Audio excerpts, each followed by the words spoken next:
Lyles gets a very good start. So does Oduduru, just drifting over to Gatlin. Gatlin starting to move away with Lyles, and Mike Rodgers going well as well. It's going to be Gatlin who gets it though. 9.91. Despite a decent start, Lyles never ever got moving there, and Gatlin was the one who came through. Well, it will please his fans, and it might just make Lyles think.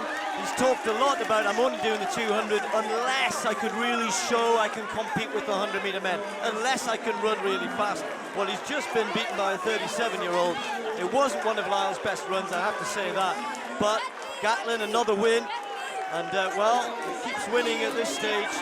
Who knows? He is the world champion, of course, so he will be there to defend his title in Doha. Doesn't have to win his place in the team.